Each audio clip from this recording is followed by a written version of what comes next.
Hello, good morning, good evening, Shalom Aleichem, Erev Tov, and so on, according to the place you're listening us. Can you hear me? Can you see me? If you can just let us know if we can begin. Thank you that you decided to spend this part of the day with us to talk and listen about Jewish Polish genealogy. This is the second part of on Jewish genealogy of the webinars with Your Roots in Poland. And well, my name is Kamila Busiat, and I'm really happy to start this webinar tonight or today. I'm a part of Your Roots in Poland team, and I'm working mostly on Jewish and Lithuanian genealogy. And I'm also affiliated with comparative literature studies at Jagiellonian University. And so, if you all can hear and see me, let's begin today's webinar.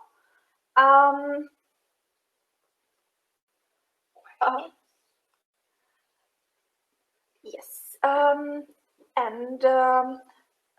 this is the thing that I really find important during this time when we speak about the genealogy, or when we speak about the history of the Second World War, about the Shoah, that we write individual stories, and we are trying to face to research the individual fates of different families and different people. So the Mishpokhe subtitle is very important to me at that part. So just to begin, the Mishpokhe or Mishpacha from Hebrew is a word for family technically, but this is also the word that includes the distant family, but also relatives, also friends. Not only people connected by blood. And as far as we are researching war family histories, we also see that this is the history about people, about friends, about those who are close to us. And we will, before we begin and before we will go into the archives, into the databases, I'd just like to say that for those who are participating in this webinar via Facebook, it would be really well, when we will have the time for the questions, we will be at the end of this webinar. Please make sure that you are with us via Click Meeting. The link to this event at Click Meeting is in the description of Facebook event, because then we can see your questions at the end and also your comments. And yeah, this time for questions, answers, and so on will be at the end of this meeting. And the second thing is that we also invite you to our Facebook group, which is Polish Genealogy Helper. And also, when you look for any hints or have any comments, we are reachable there. And now let's simply start and go to the history and to the genealogy. Well, for those of you who have been who have visited Auschwitz Memorial Museum, this place may look familiar. This is the last hall of Zauna, the exhibition in Auschwitz in Birkenau, and here you can see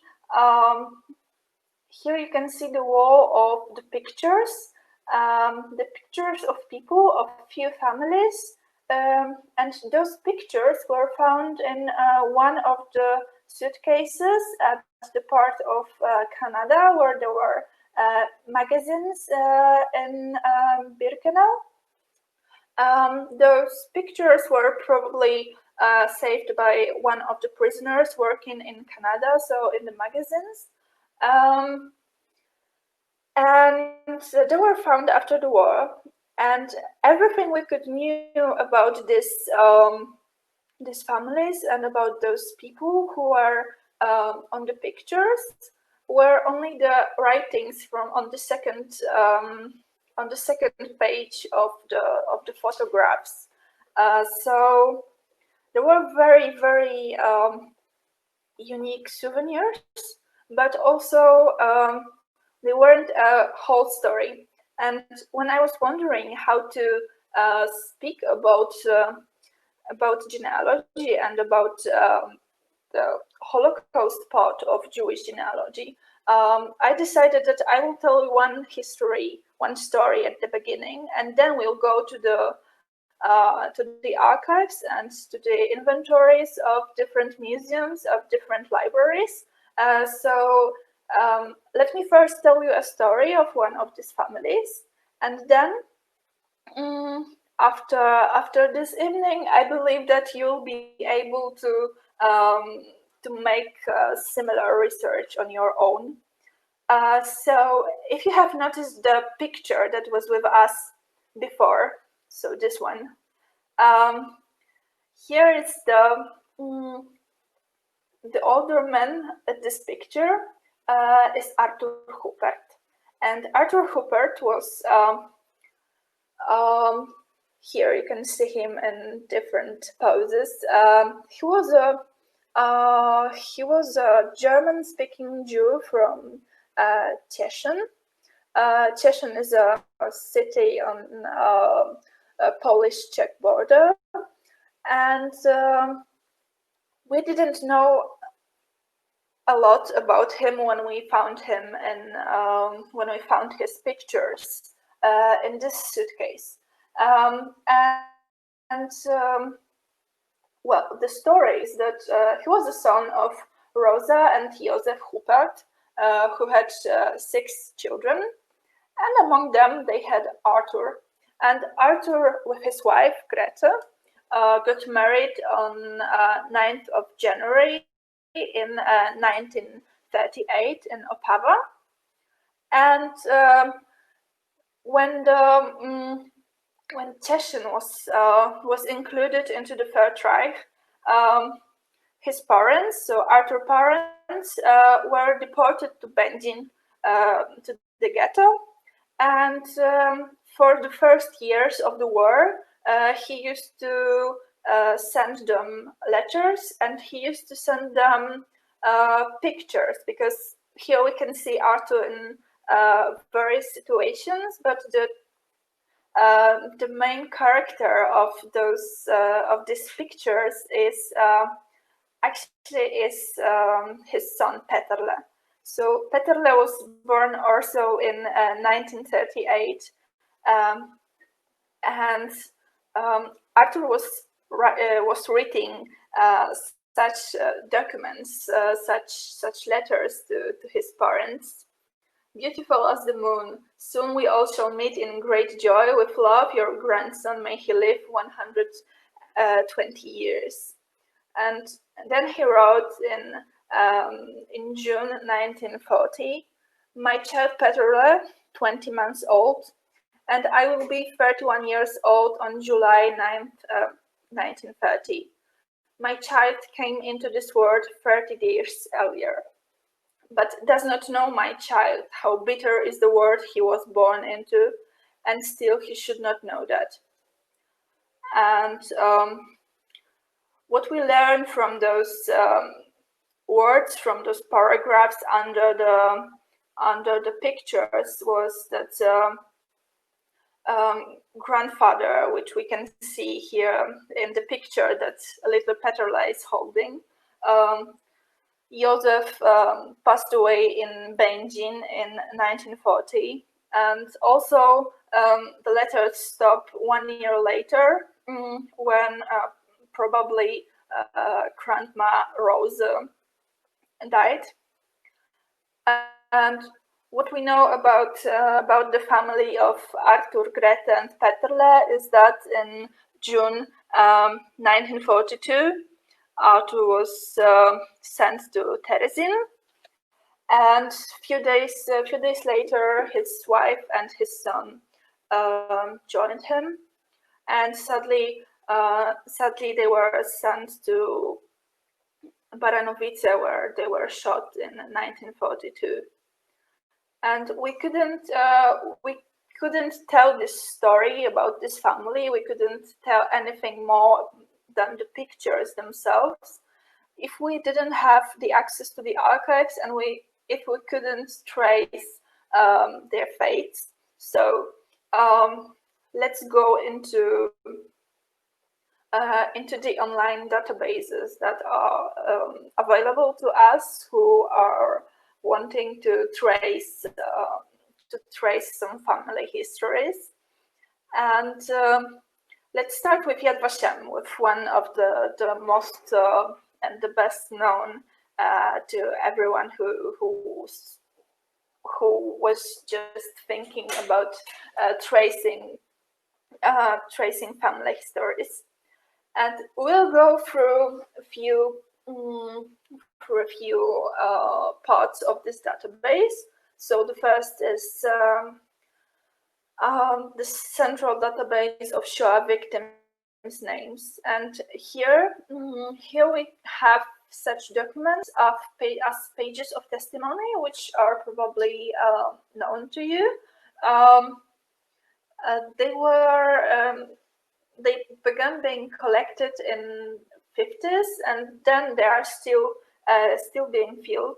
We have over 6 million records and almost 5 million identified victims of the Shoah. And here we have almost 3 million pages of testimony. So there are the documents written on various persons that are known to be perished during the Holocaust. Here we can see 2 pages of testimony about Baruch Berger from Tomaszów Lubelski. And just to make this document readable to all, also to those who don't speak Hebrew or Yiddish yet, we'll just take a look into another page of testimony to show you what kind of information we can find here. So there are such information as family name and the first name, maiden name, date of birth, place where the person lived, place where the person lived during the war, or where he was, and also sometimes there is an information about their family.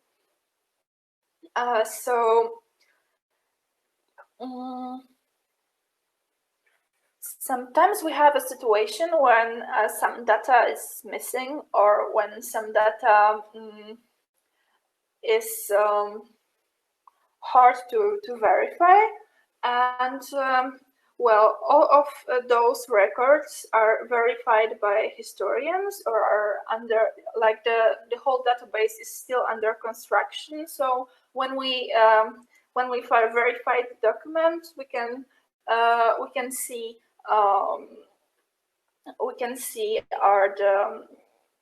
whether the documents from the archives, from the camps, and so on are matching those information we find in the pages of testimony.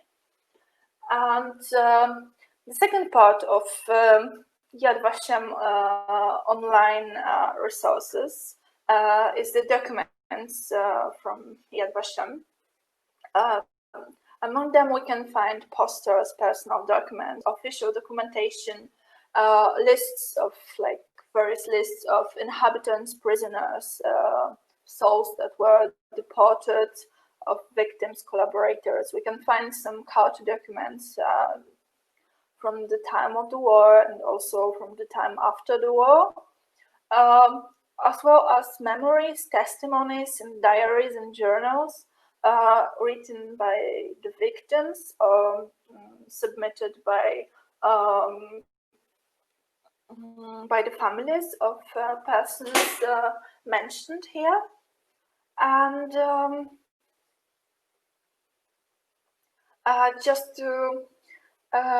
just to give you an idea what kind of documents and what kind of sources are researchable here, we'll just go through few screens from this site, and here we have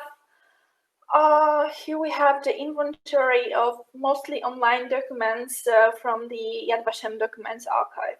So as far as we can see here, we can find some documents from various archives actually, because some of them, as we'll see, are stored, for example, some of them are stored in Poland, some of them are stored in Israel, some of them are stored in Germany or United States. And many of them are available to us who are trying to know something about the individual persons. So here we go with a few examples. Here we have, for example, the testimony of Hela Werkenberg, who was telling about the fates of children during the liquidation of the ghetto in Białystok. So when we have those stories written by the memories, then we can confront them with some official documentation. Here there is a document testifying, for example, that Benjamin Złożewski, that was born in Łódź at the beginning of 20th century, was a prisoner at the labor camp in Aktubinsk, and that he survived the war in the Soviet Union. And here there is another document, which may be a little bit surprising at first sight, as we see the alphabet that is not expected to be seen in such place as the archive for those who are trying to research Shoah stories. And here is the list of the persons from different countries that got the permit to leave the lands occupied by the Soviet Union. And those documents were, those lists and also the permits were created by Hyunesempo Sugihara, and the person who was Japan consul in Kaunas in Lithuania in 1940.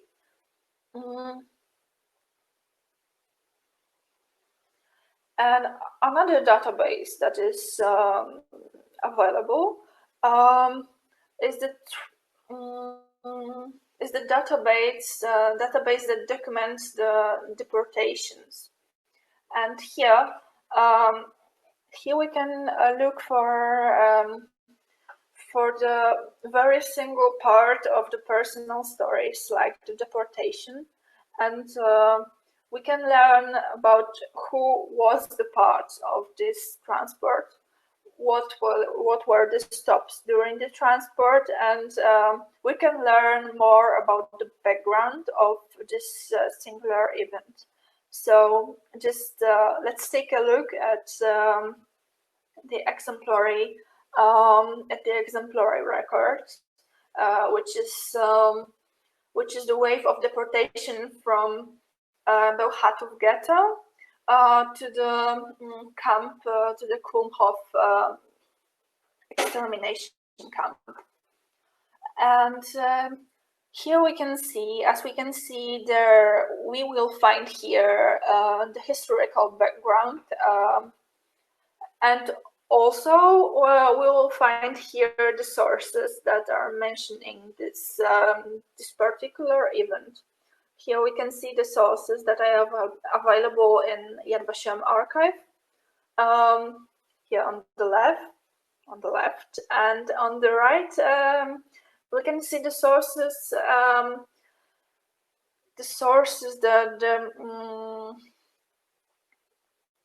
Works of researchers that were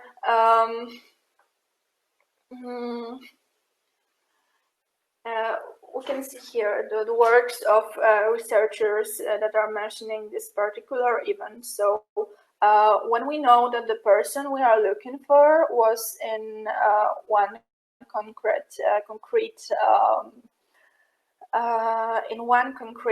transport, we can see what to learn. We can learn about this event, and yes.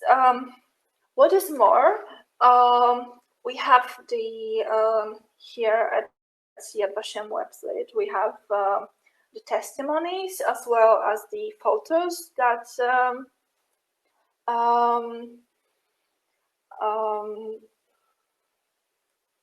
that could mention and could be taken during this event, during the time, for example, here during the wave of the deportations from Bełchatów ghetto.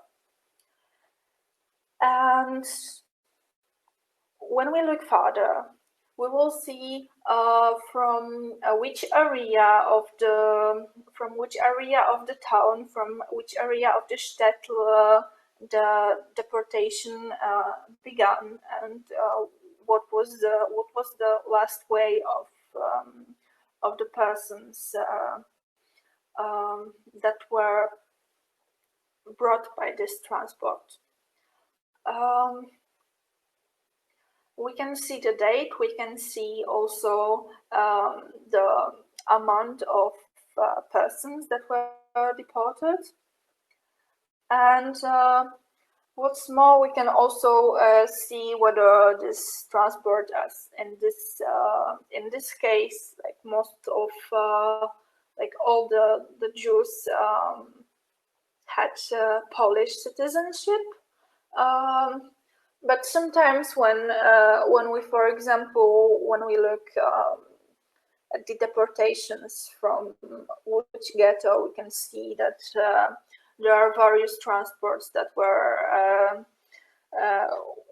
sometimes Jews of Polish citizenship or of German, or various citizenships were taken. And the other, and the last part in our Yad Vashem stop is the photo collection. So here, when we take a look, we can type the name, but also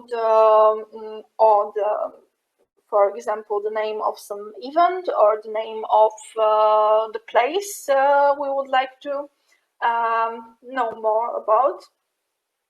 And here, when we type our exemplary Puck, which is a town in Poland, we can see various pictures in this Yad Vashem collection.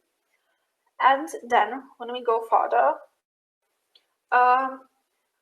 here we have our exemplary picture with the information that we have. We have information about Dorothea Sternfeld from the page of testimony, which we can find as we saw the pages of testimony before.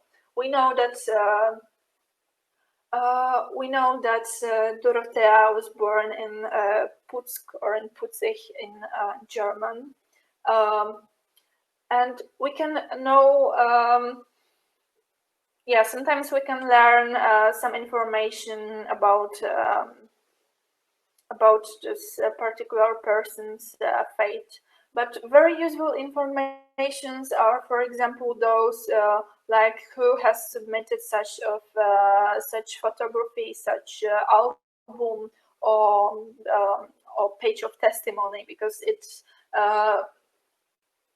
it pushes our research further and can bring us to another information. And as we go further, we are moving to the Jewish Gen, also the second database that is well known to all of you, I guess. And via Jewish Gen, we can via the Holocaust Jewish Gen database, we can search many collections with almost 3 million entries.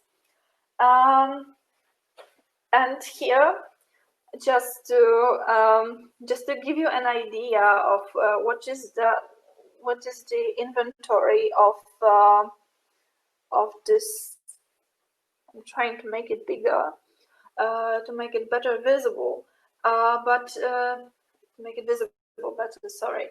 And so some of the documents we can find, for example, are, I don't know, Jews who resided in Krosno before the war, or Auschwitz work cards. Sometimes we can find censuses or lists of persons deported, and so on and so forth. And which is very important to remember.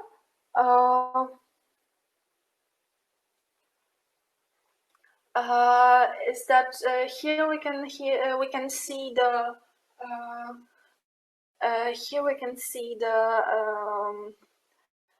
lists of the sources, but we need to remember that not all of the sources are indexed. So we can check at the Jewish Gen databases which parts of these documents are written into the databases. So which parts include every name that is researchable via Jewish Gen. And what is important, because this is very important, because sometimes the database doesn't show us, or the database doesn't show us the name of the soul we're looking for, and sometimes this is just because this particular database wasn't fully indexed and put online. So, just like always, the most important thing is to look at the inventories and look at the documents that are stored physically in the archives. But this is a very great help to start and to know where we can look. And the second, which is also well known, so just to mention here, is the burial registry, which can also be helpful during our research. And as we go further,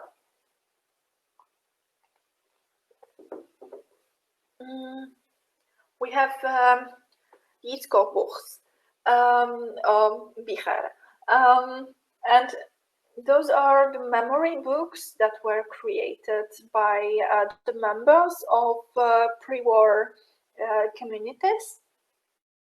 And Yizkor Books are an amazing sources of information, because they may include the memories. Sometimes they include some lists of inhabitants, or the story of the synagogue, or of the various organizations from this town, from this city, um, and they are mostly they are written in Hebrew and in Yiddish.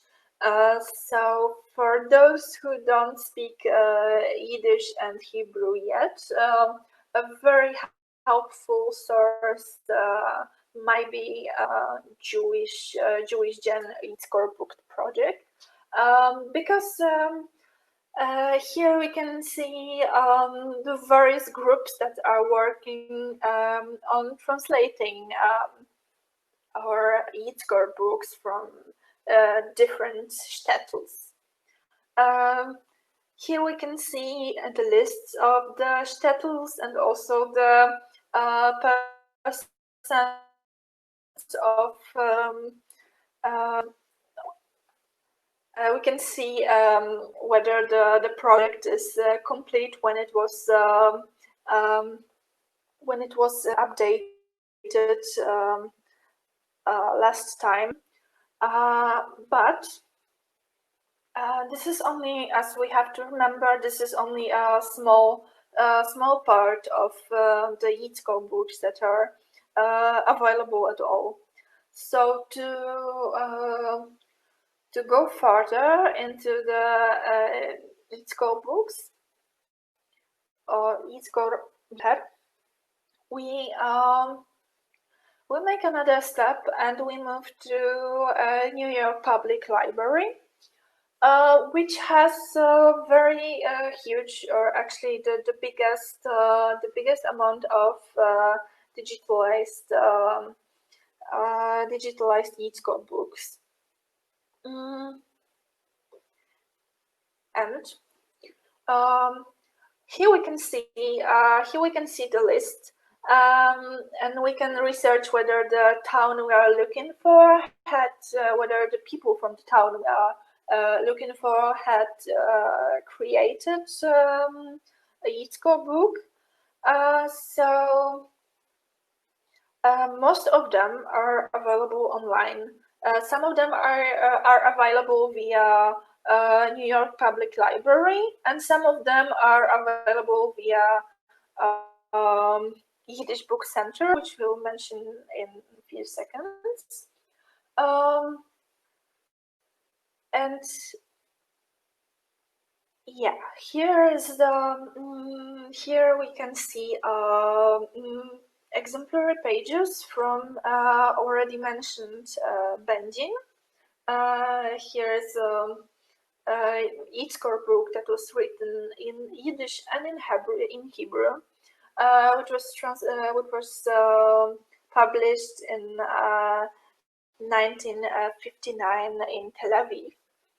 And here, as we already said, we can see here, for example, an article about a text about die zweite und dritte Aliyah, so the second and the third Aliyah. We can see, for example, the list of persons from Benjin that have lived at the moment in Israel, and on the other pages in various countries. And just to move to another place, another virtual place where Yizkor books, and not only Yizkor books, are stored. This is Yiddish Book Center, and Yiddish Book Center has, moreover, it has also collection of archival recordings and of testimonies of oral history recordings. And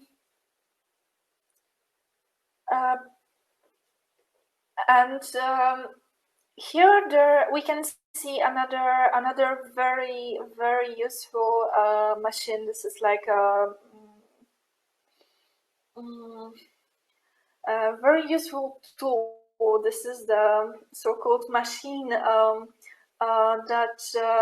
lets us write just a paragraph from the also from the literature, from Yiddish literature, but here we are interested mostly in Yizkor Books. So when we are trying to type here in Yiddish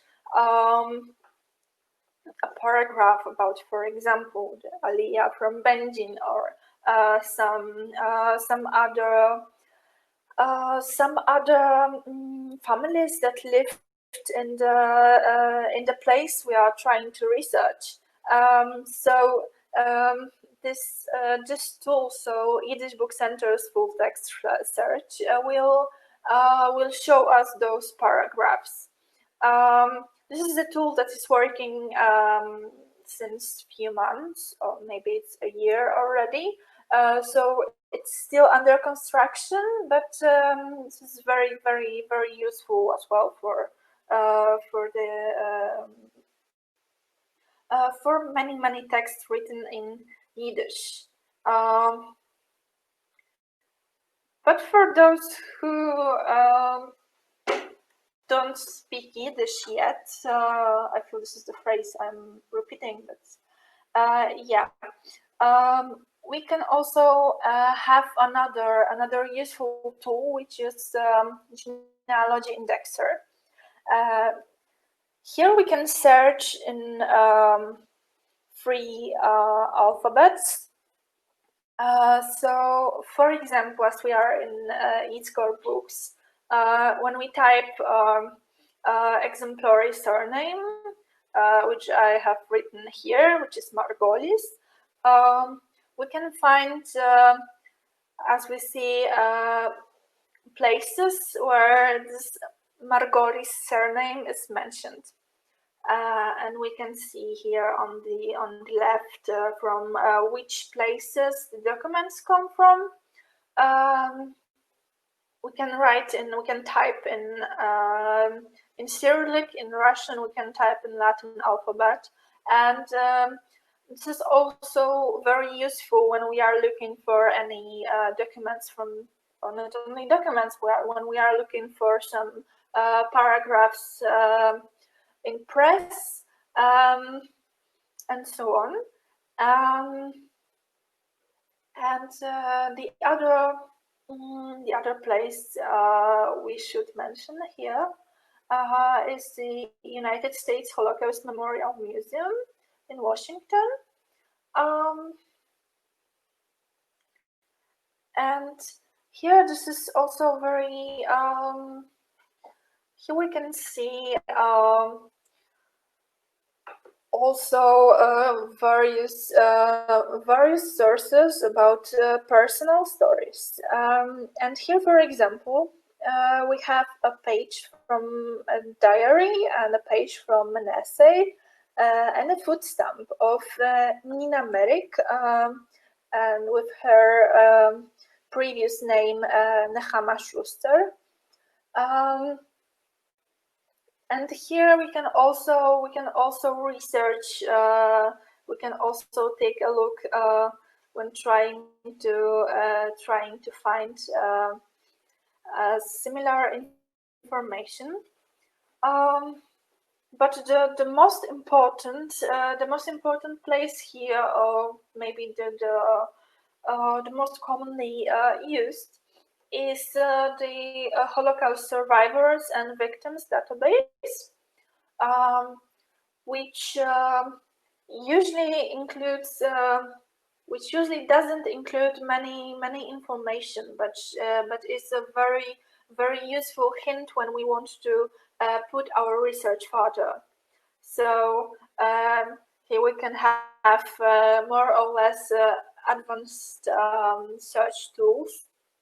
And when we are looking, for example, for just let's see what we can find here.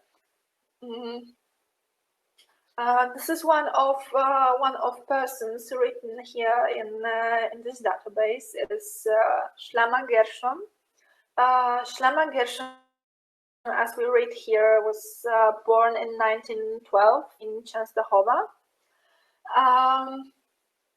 And we can only see several information about him, like for example that he was a laborer, so robotnik in Polish, and we can see in the source of this information, as here there is a list of Częstochowa forced laborers, and when we are looking this way, we can see where are the original documents we need to take a look into. Sometimes we can ask a photocopy from the Washington Museum, and the other, like, we could make a separate webinar on oral history, but we still need to remember that this is a very rich source of information, even when this is not an interview given by the person that we are looking for, or our family member, because in such interviews we can find we can hear the story of the individuals from the shtetls that we're interested in, and we can hear many stories that will be, because we still need to remember that the human memory is a tool that doesn't always fit the it doesn't work as the machine, so it's just selective and it's still working. But well, here we can hear the real stories of individual persons, and Fortunov archive at the Yale University is one. This is technically the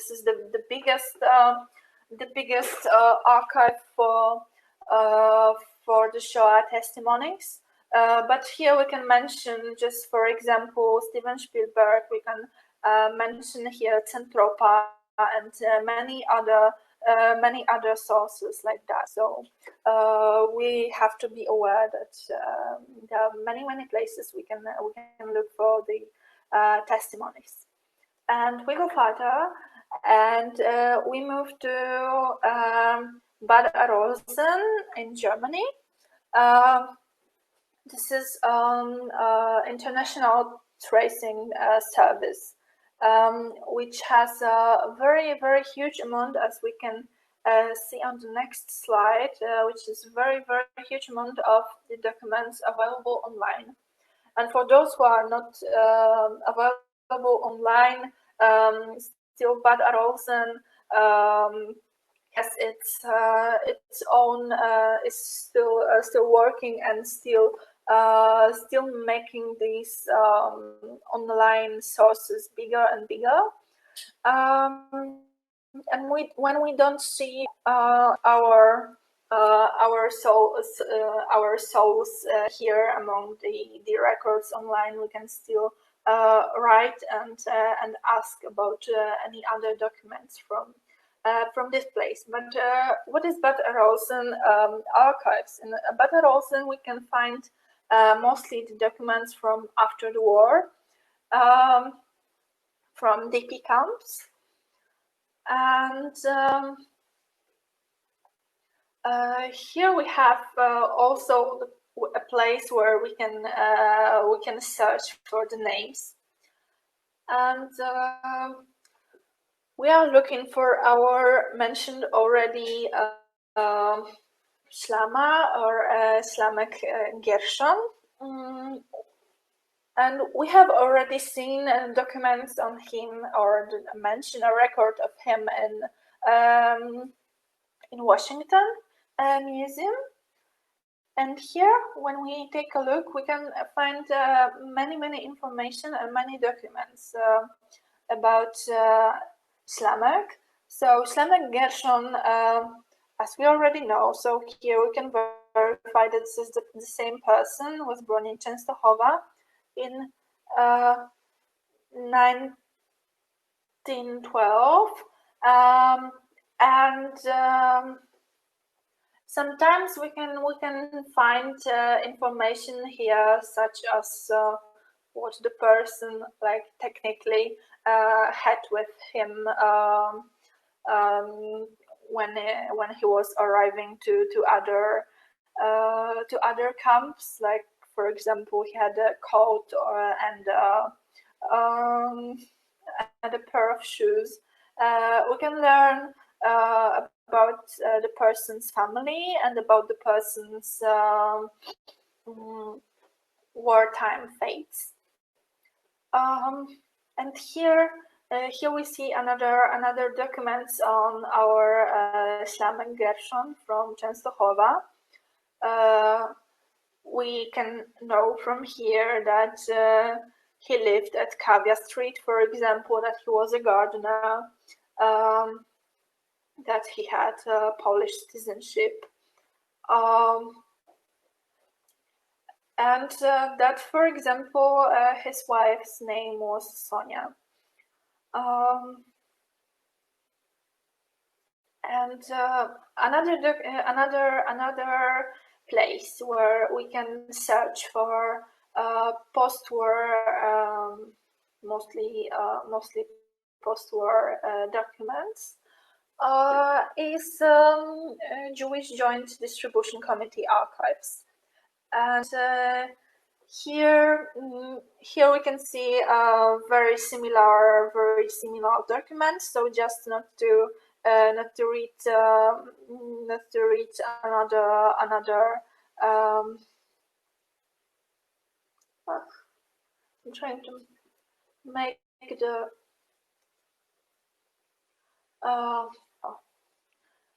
Here we can see, for example, collections from these from the places where the joint committee worked.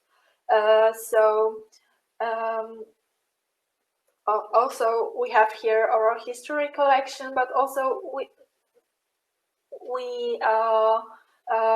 can see the joint committees and their documents and their offices. So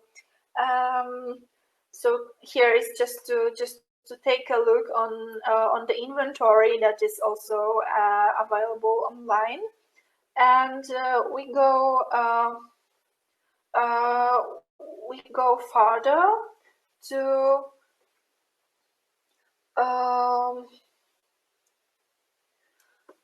Auschwitz-Birkenau Memorial Museum, which is just to give you an example, because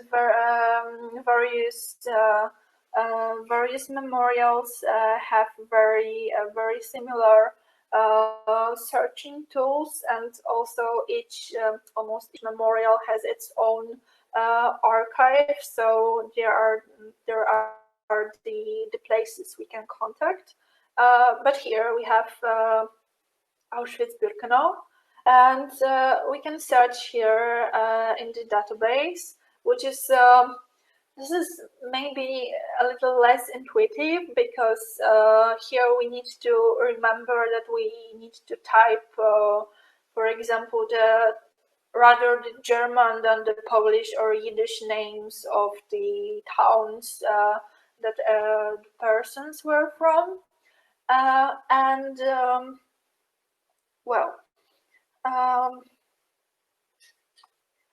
we can find here various information,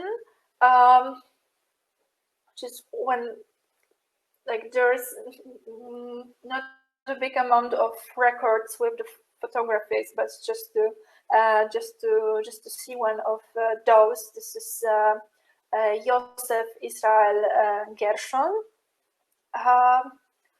and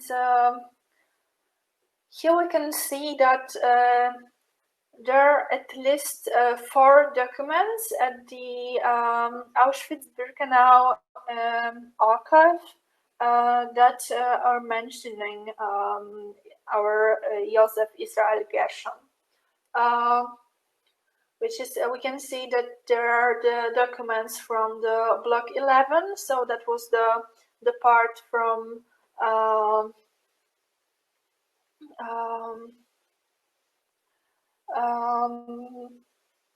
we can see that he was in, we can have a photography of him, and we can have at least two other records in the archive on Starke und Sterberbücher. And we don't know, as we see here, we don't know a lot about this person when we just look on this record from the online database. We have his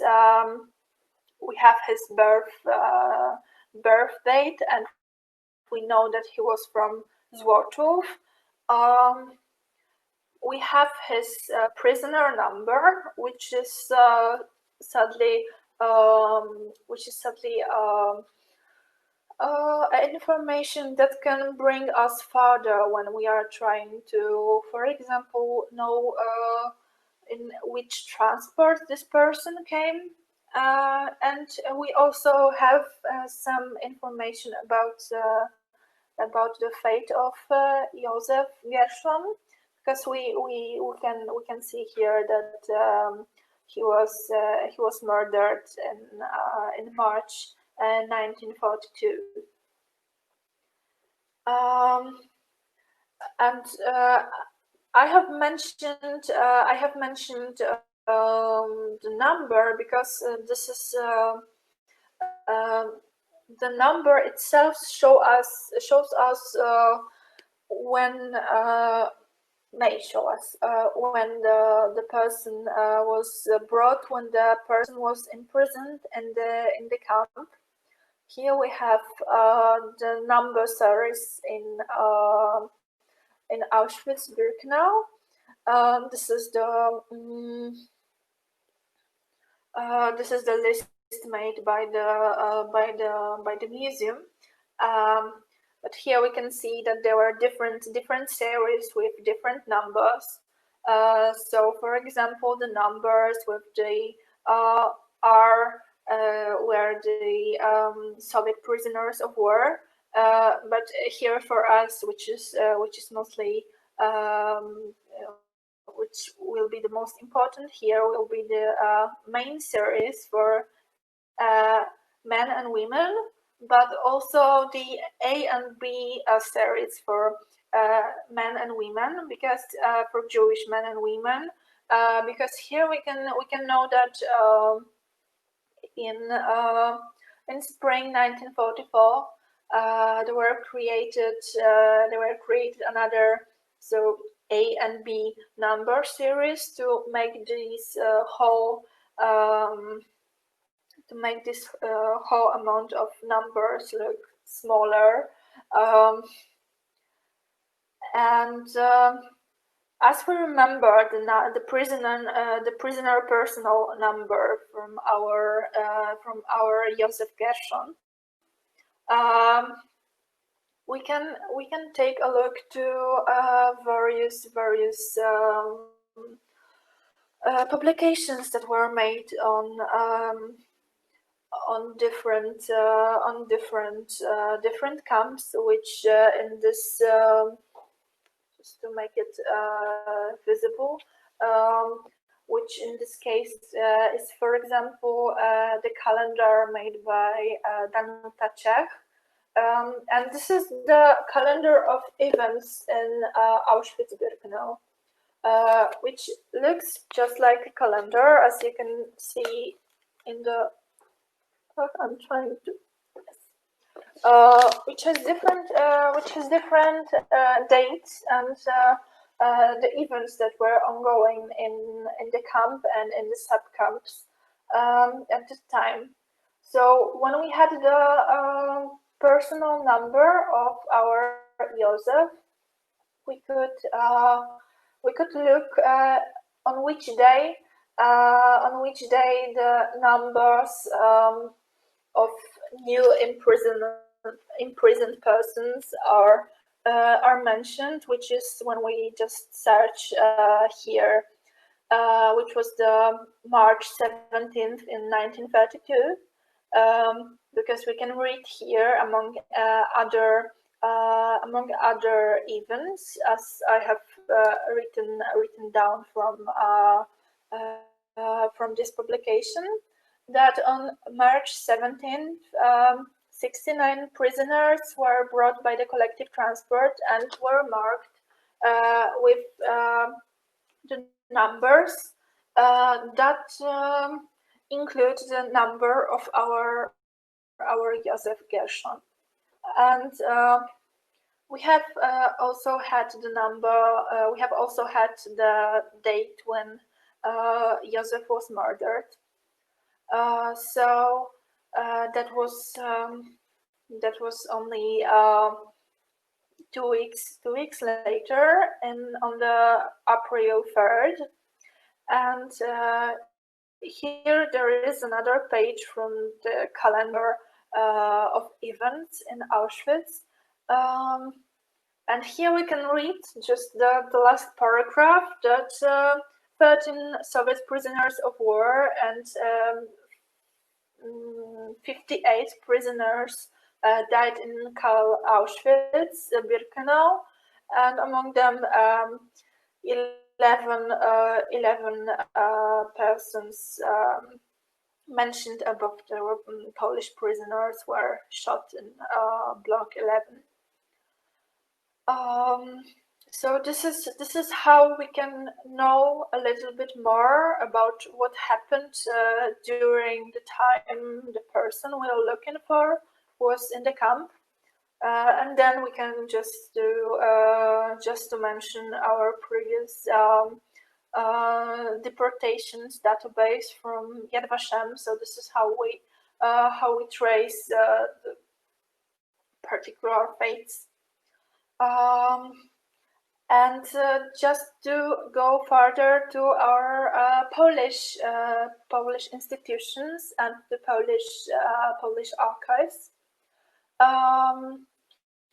Here we have Jewish Historical Institute, which is in Warsaw, and Jewish Historical Institute has a big amount of the documents that are, unfortunately, they are described in Polish, which here we can see various, but I will just read exemplary parts of the documents. Here we can see the documents, for example, from the Jewish community in Gleiwitz, or in Polish Gliwice. We can see the documents from the various ghettos, from the conspiracy documents, and we can have various testimonies that were also being collected just right after the war. We can have some other private documents, private ways of private ways of trying to preserve the memory of these Jewish communities. And also we have here many documents from the Jewish organizations just after the war, which was the Central Committee of Jews in Poland. So here we can know a little bit more about the time just after the war, where the new communities, mostly in Lower Silesia were being created, but not only were being created, and here we can see various documents. Fortunately or unfortunately, Jewish Historical Institute does not have the database that could be researched like for every visitor of this page of this website online. So we cannot just type a name to have information on what kind of documents are available in Jewish Historical Institute inventory, but for that kind of researches, there is also a genealogical part of Jewish Historical Institute in Warsaw,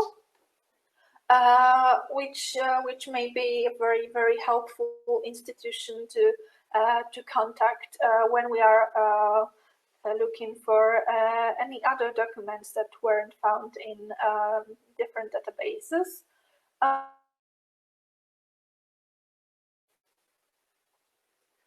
And the last one to mention are the Polish state archives, which are searchable via the website Szukaj w archiwach, so it's search the archives. And here, like a very huge amount of the documents is, for example, available online for the ghetto in Łódź, so the Litzmannstadt ghetto. Here is the drawing made by a 13 years old Abramek Kopowicz, which may be known to some of you from his poem Dream. But also there are other files that are worth noticing, but most of them are, unfortunately, they are not available online, so we can search the inventories, but we would have to visit the archives in person. So there are like central committees of investigation, the Hitlerite murders. There are okręgowe komisje badania zbrodni hitlerowskich. Sometimes we can research the city acts in the archives, which can mention the word period and also the Jewish part of its history, and also a word worth to notice places the archive of new acts, so Archiwum Akt Nowych. So this is just to mention the Polish state archives here, which is mostly very useful when we are looking for our ancestors from Łódź. And now we have time for questions and comments. So we will just in a second we will view the questions you have written, and also if you have any questions and comments here, so just feel free to type them. And we have also one more information, as you are still with us, because with code Roots in Poland, since yesterday till second, you can get a 50% discount on My Heritage subscription. So yeah, and now we are going to the questions part.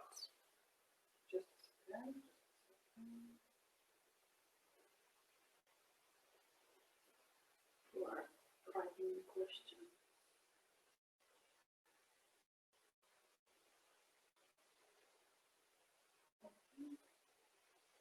Question now.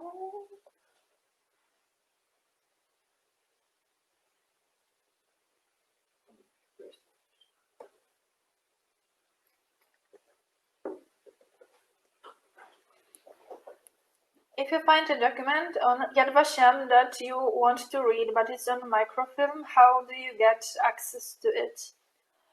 We have to contact the archive, and then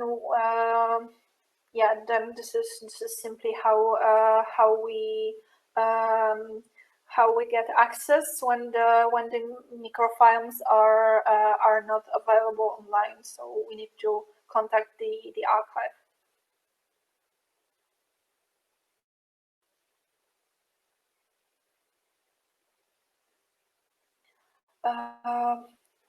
Where would be the best on-site site to search for ancestors who lived in Warsaw before the war, but lived in Russia during the war, and then came back to Poland after the war? Okay, this is a very good question. Well, when we have this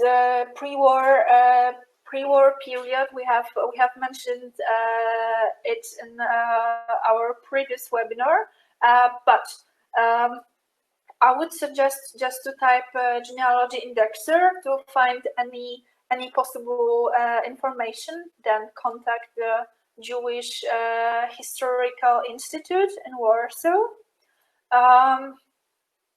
As it goes with the Russian documents, unfortunately, there is no database that could be easily accessible online. But some of the documents are available via Yad Vashem. And then after the war in Poland, so definitely that would be again Jewish Historical Institute.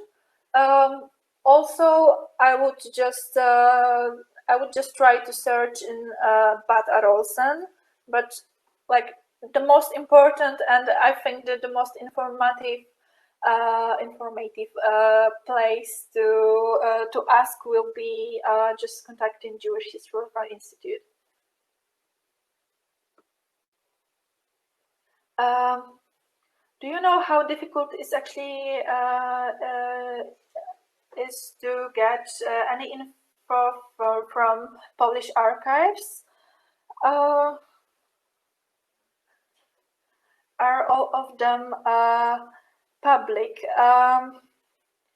Not all of the documents are public, or like, first of all, not all of the documents, like I would say that the most of the documents is not available online. This is the first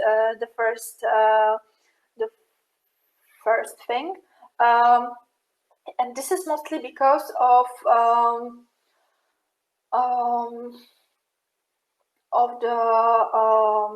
personal data preservation law, which is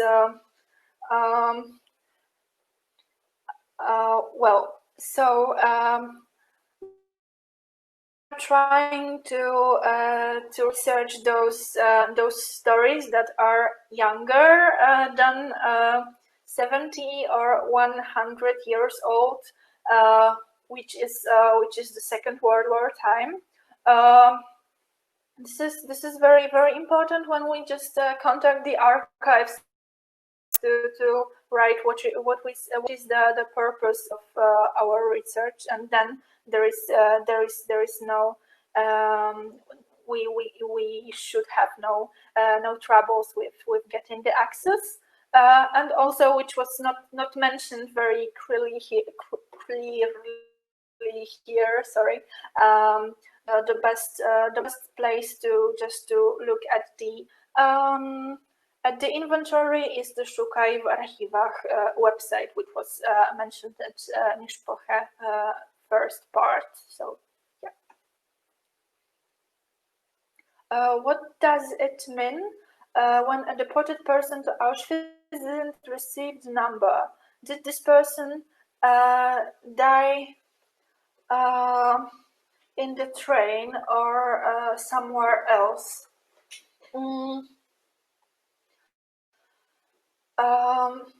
Well,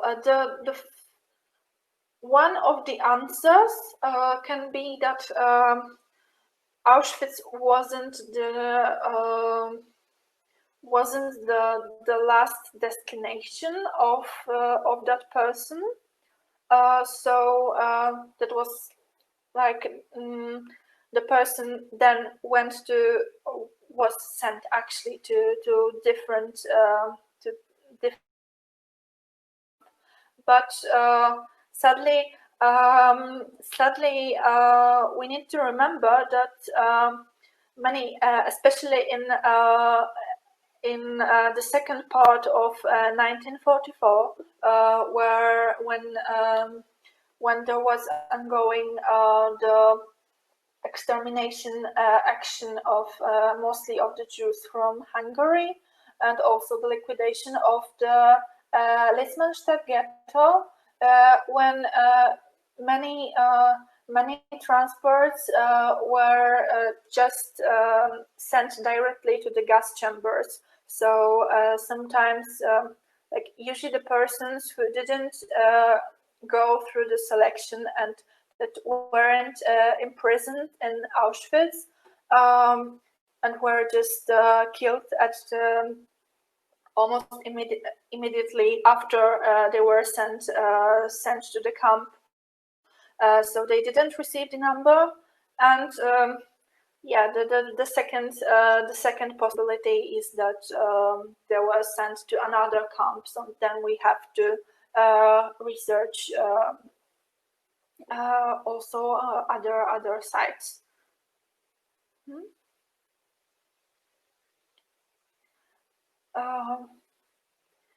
If we find documents that are written in Russian, what is the best way to get them translated into English?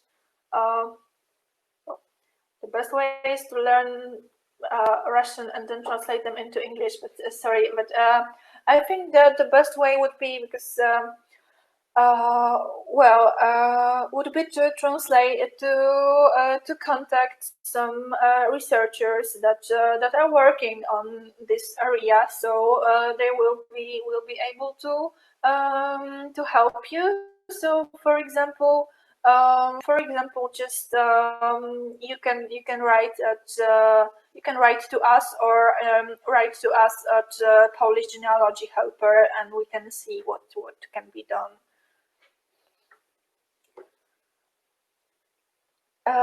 If someone died on a death march to Auschwitz, would there be a record of where the death occurred? Mostly no. That would be there would be if we can find a death certificate, isn't right right term for this, but in this situation, we will mostly have to base on other testimonies. So sometimes when the sometimes other people could just report that someone died just after the war, and just tell about the personal fates like that. And sometimes there are also like local initiatives from the locals on from the towns or the ways that the death march went through. But like mostly we have to have somebody who knew the person that died in the death march to report their death. So yeah, mostly pages of testimony in that case. Pages of testimony in Yad Vashem.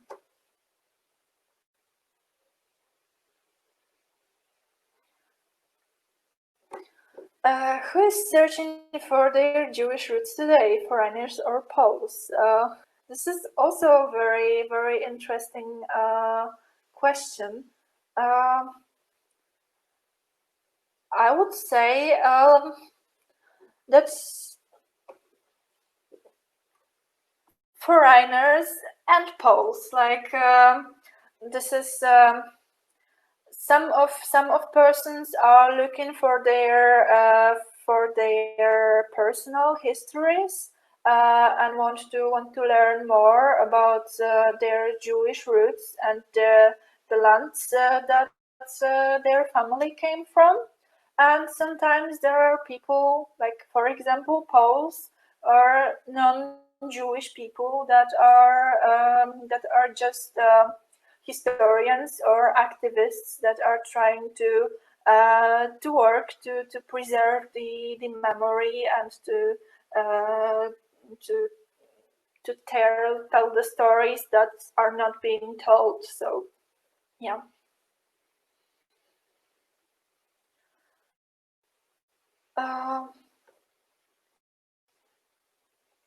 What types of records does the Shoah Foundation have? Actually, there will be like in every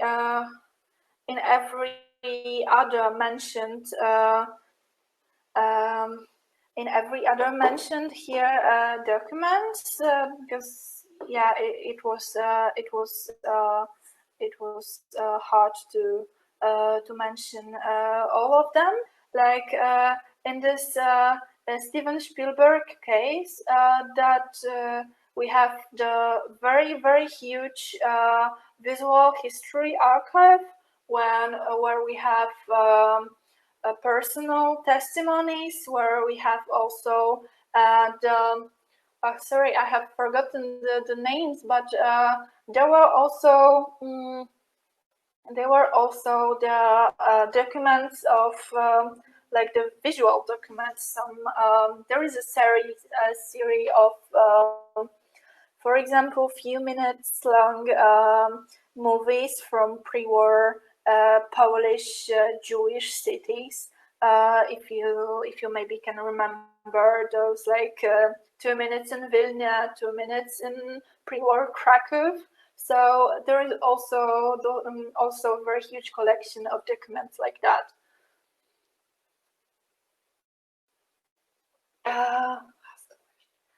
Okay, so this is the last question. How can I contact you? I have many questions and lots of information to share.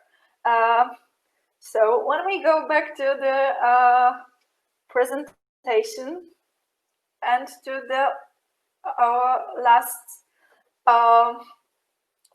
slide,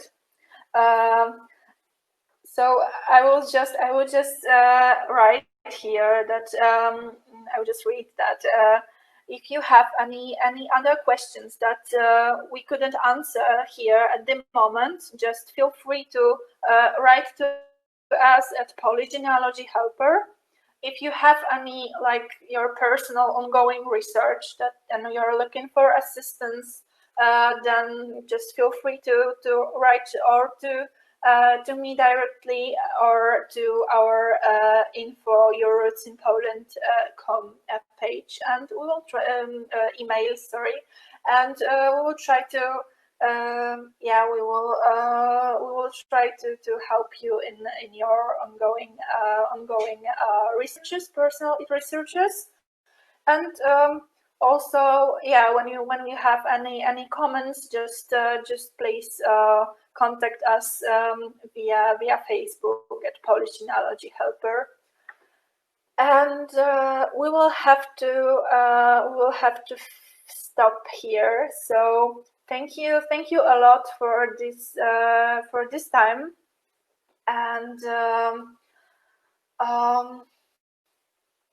well, yeah, thank you. Shejnem dank, toda raba, and dziękuję bardzo.